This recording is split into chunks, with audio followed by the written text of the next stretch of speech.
Hello students, myself Tanima Goswami.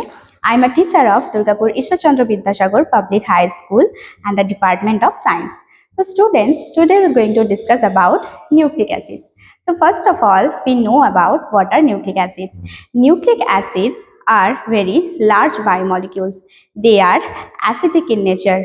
That means that's why they are called nucleic acids.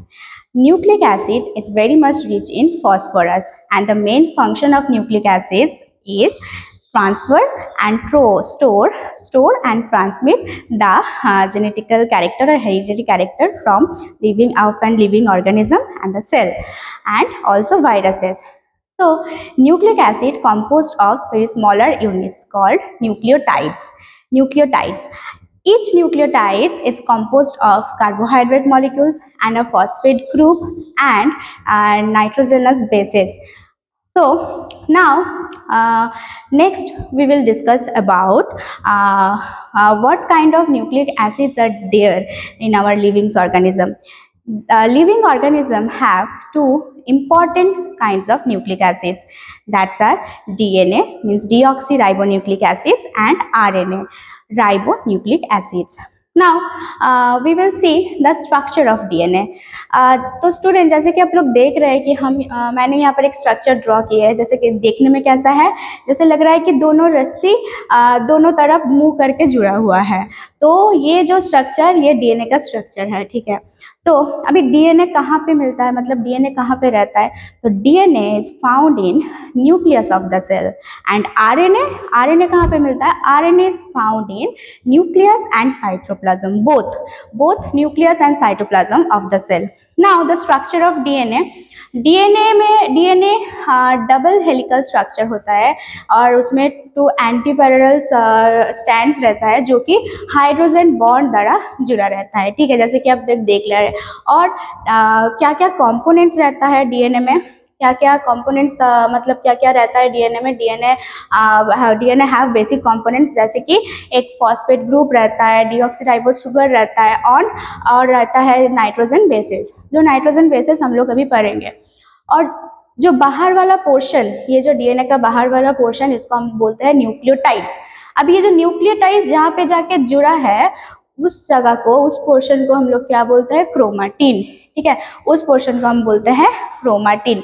तो अभी ये DNA का structure तो देखे। अभी nitrogenous base, 4 types of nitrogenous base are there in DNA, जैसे कि adenine, guanine, cytosine and thymine. अभी एडेनिन और थाइमिन के साथ जुड़ा रहता है हाइड्रोजन बॉन्ड द्वारा एंड साइटोसिन गुआनिन के साथ भी जुड़ा रहता है हाइड्रोजन बॉन्ड द्वारा। एडेनिन थाइमिन के साथ डबल बॉन्ड द्वारा जुड़ा रहता है और गुआनिन साइटोसिन के साथ ट्रिपल बॉन्ड जरा जुड़ा रहता है। तो ये गया डीएनए का स्ट्रक्चर। फिर से मैं एक बार समराइज कर देती हूँ। डीएनए एक डबल हेलिक्स स्ट्रक्चर होता है, जैसे कि आप लोग देख रहे हैं, दोनों रस्सी जैसे लग रहा है कि जुड़ा हुआ है, ठीक है।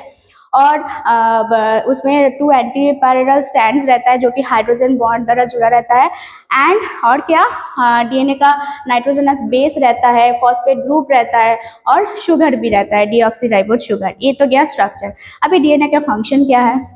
The main function of DNA is DNA transfer or DNA transfer the hereditary character from one generation to other, or DNA has the blueprint of all hereditary character of an organism। मतलब DNA में क्या, DNA function क्या करता है, DNA में ना नक्शा रहता है। हम लोगों का, सब लोग, हम जो लिविंग ऑर्गेनिज्म है, लिविंग ऑर्गेनिज्म का हर लिविंग ऑर्गेनिजम्स का एक डीएनए के पास नक्शा रहता है, ठीक है।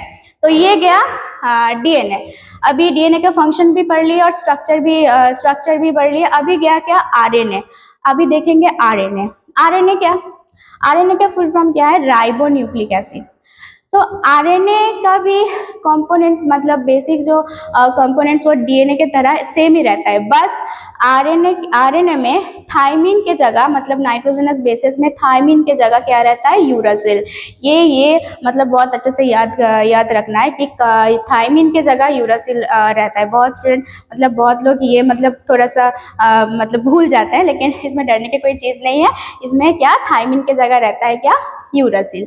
तो ये गया आरएनए का स्ट्रक्चर। आरएनए भी मतलब शुगर फॉस्फेट ग्रुप रहता है और आरएनए का भी न्यूक्लियो मतलब बाहर वाला पोर्शन जो है कि न्यूक्लियोबेसेस में रहता है, और आरएनए में क्या मैं बोली कि थायमिन के जगह यूरासिल रहता है। और आरएनए 3 टाइप्स का होता है, क्या क्या? RRNA, mRNA and tRNA. RRNA मतलब राइबोसोमल आरएनए, और एमआरएनए और मैसेंजर आरएनए, एंड टीआरएनए और ट्रांसफर आरएनए। अभी आरएनए का स्ट्रक्चर भी देख लिए हम लोग। वो आरएनए क्या होता है? आरएनए होता है सिंगल स्टैंडर्ड। जैसे कि डीएनए में हम लोग क्या थे कि DNA double standard, double helical standard DNA में है, आरएनए होता है कि सिंगल स्टैंडर्ड। ठीक है। अभी आरएनए का फंक्शन क्या है? आरएनए प्रोटीन सिंथेसिस करने में हेल्प करता है। सो आरएनए हेल्प करता है प्रोटीन सिंथेसिस करने में। तो अभी तक हम लोग एक बार समराइज कर लेते हैं, क्या पढ़े हम लोग? न्यूक्लिक एसिड का फंक्शन, न्यूक्लियोटाइड्स, देन हम लोग 2 important kind of nucleic acid जो कि हम लोग पढ़े, डीएनए, आरएनए, और डीएनए का स्ट्रक्चर एंड फंक्शन, हम लोग ये सब कर लिए। अभी जो नेक्स्ट टॉपिक हम लोग डिस्कस करेंगे अभी वो है एटीपी। इसका फुल फॉर्म क्या है? Adenosine triphosphate. Adenosine triphosphate, we will discuss about adenosine triphosphate. So हम लोग के सेल्स के अंदर हर वक्त केमिकल रिएक्शन, बहुत ज़्यादा केमिकल रिएक्शन होता है। तो कोई एनर्जी रिलीज करता है तो कोई स्टोर करता है। जो एनर्जी रिलीज कर दिए वो एनर्जी कहाँ जाएगा? वो तब जाएगा, वो स्टोर करके रखेगा टेम्पोररीली। वो टेम्पोररीली स्टोर करके रखता है कौन? यही एटीपी स्टोर करके रखता है टेम्पोररीली। तो अभी कोई सेल्स फंक्शन करने गया तो उसको अभी एनर्जी का ज़रूरत होता है, तो तब वो कहाँ से एनर्जी लेगा? तब वो एटीपी से एनर्जी लेगा।